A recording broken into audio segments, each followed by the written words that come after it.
everybody. I hope everybody has arrived safely and enjoyed the show so far. I'm Ellie Guatemala and I'm the hot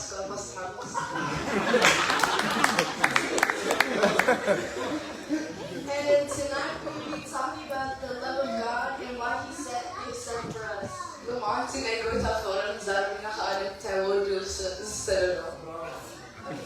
So, as a lot of you guys know, I grew up in the church, and in the Habesha community, you know the word goes around fast.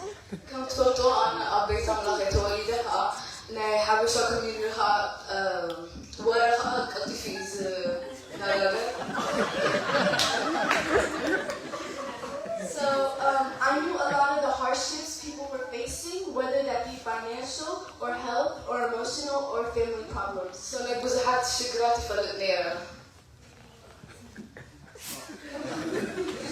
So I always wonder, why did God let those things happen if He loved us?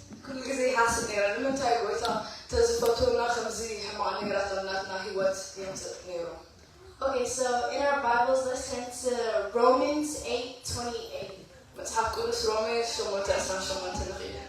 And it says, and we know that in all things God works for the good of those who love Him, who have been called according to His purpose.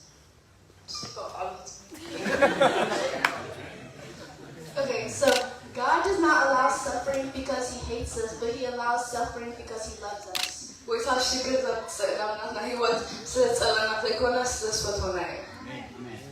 And everything He does is for a reason. When gold is brought from the ground, it has a lot of dirt and rocks. But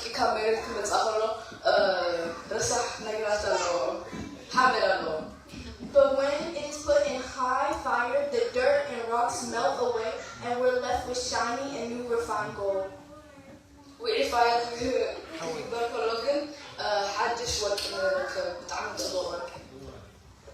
God allows our bodies to suffer so our soul can be refined.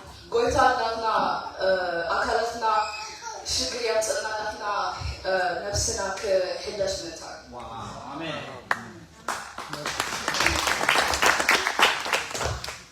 And in Hebrews 12:11, it says,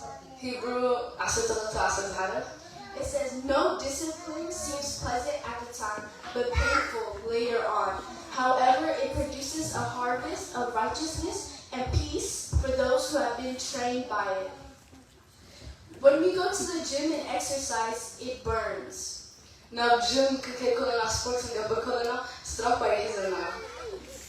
If we're exercising and our muscles aren't sore, that means we're not doing it correctly.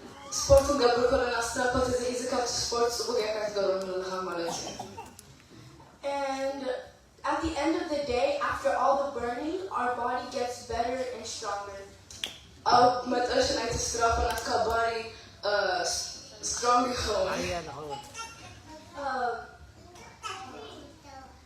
That is the same thing with our soul. God puts us through suffering and hardship so we can get better and stronger spiritually.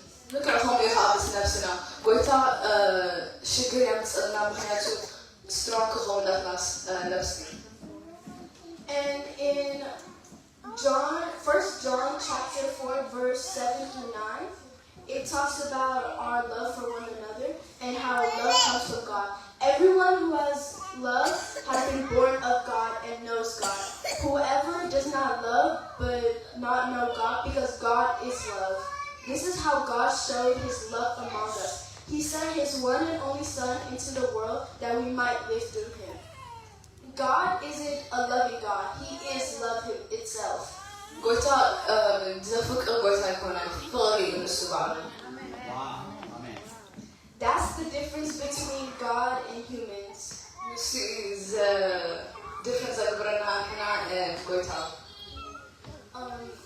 People can be loving, but not all the time. That's conditional love. And for example, my baby brother Isaac, wherever he's at, he sometimes he messes up my stuff or just bothers me, and then I get mad for a couple of hours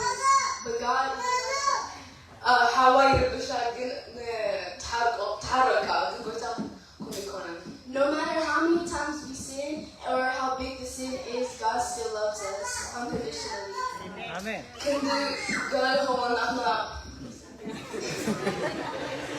No matter how big the sin is or how much we sin, God still loves us unconditionally. Okay, John 3:16, it says, God so loved the world, he gives his one and only son.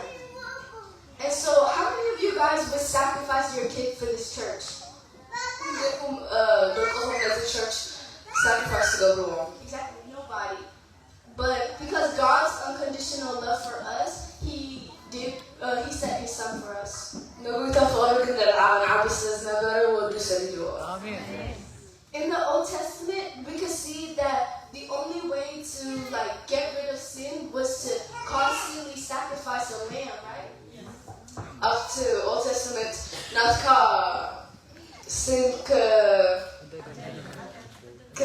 remove together, sacrifice lamb together.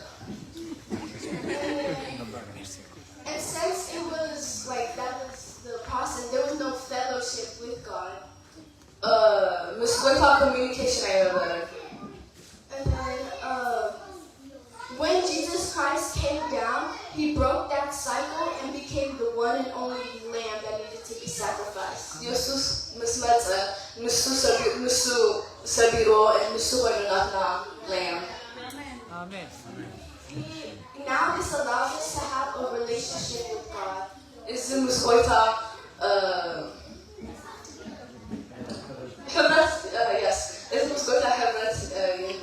So that's really what Christmas is about. It's not about the gifts and all of that, but Amen. Miracle is going to be talking about